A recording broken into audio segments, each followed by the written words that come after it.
What's going on today, guys? Primal Sabbath here, and today we're going to kick off some Beast Wars Neo reviews, taking a look at the Beast Wars Neo Black Big Convoy, and this was a Toys R Us Japan exclusive, I believe.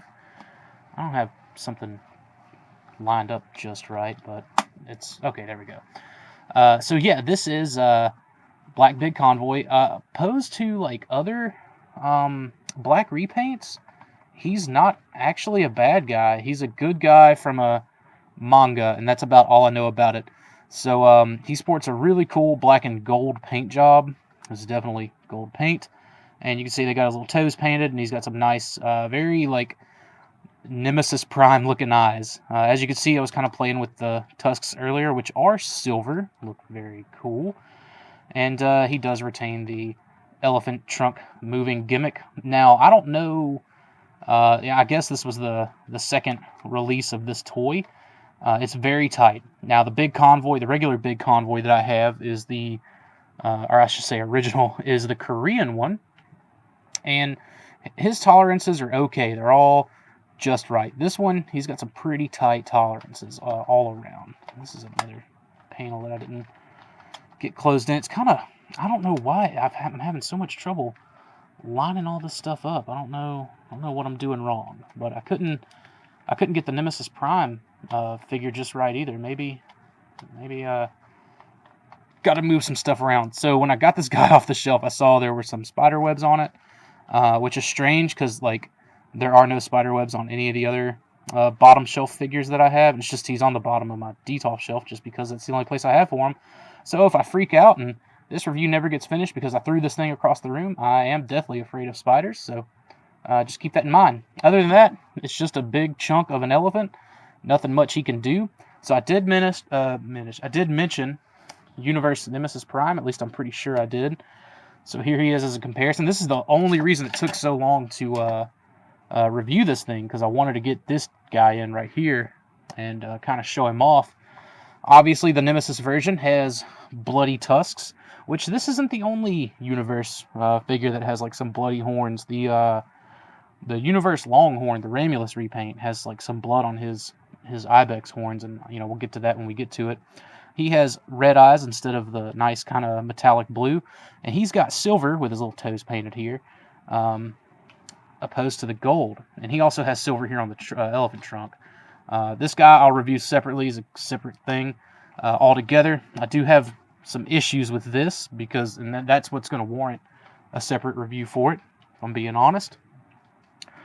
So this is one pricey woolly boy.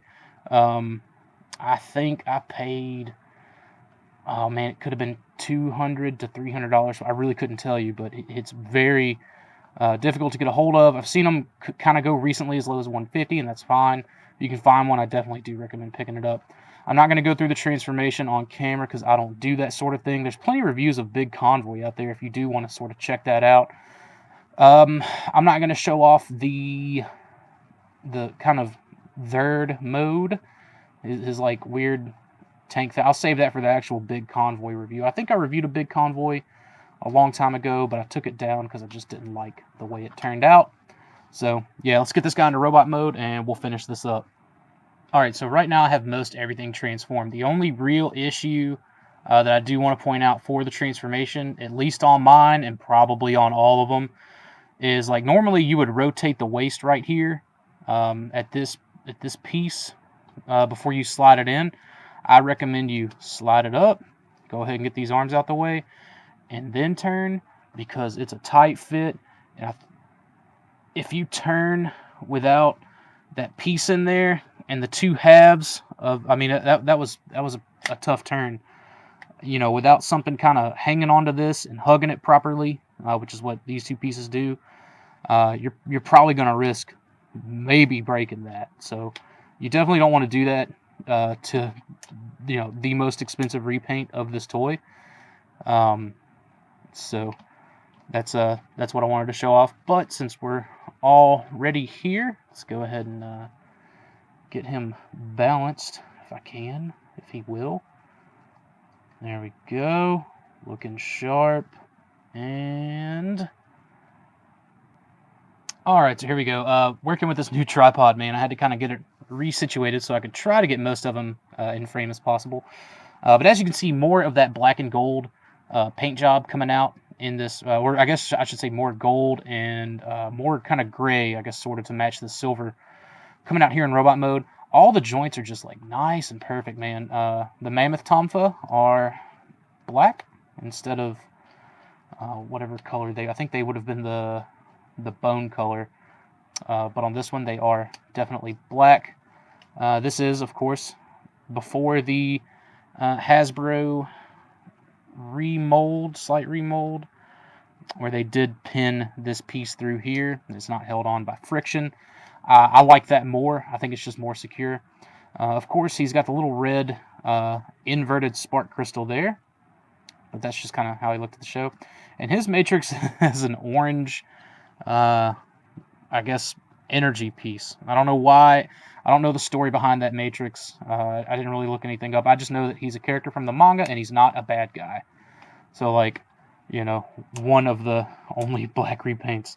I wouldn't say he's the only one. I think there's a few others out there that aren't considered evil, but this is the only one that I care about. So, of course, if you want to, you can unpeg this big cannon, and let's just get it kind of situated here as it would. And of course, he can hold it. This one holds it so much better than my Korean one. So we'll just peg that in there, and we'll just kind of bend his knees back a little bit so he can support that front weight. So you can get that. You can put him in a variety of poses and whatnot if you want to, but there is that. So something I will point out real quick between this and the Nemesis Prime version, we'll go ahead and get him in here. Obviously, gonna see some similarities in that they're just the same mold. Way different, if it'll focus, come on. Way different robot mode, completely different, but his big cannon, I guess you would call it that, I don't know if you'd call it the big cannon or not, has some of these silver details sort of painted throughout it. You can see there. So there's that. Look at this loose noggin. This is nonsense. It's so bad. I can't believe I spent $100 on this thing. But we'll get to that one when we get to it. That's, I guess, a little teaser. So yeah, man, something about this one. I've always preferred this over the Nemesis Deco. I just didn't want to review it without having the Nemesis Deco to compare it to. It's a lot more elegant, in my opinion. Also, the missile pods aren't painted, but for me, like, that's totally something I can live with. So you do have that as an option. I just like it, man. I like a black and gold color scheme.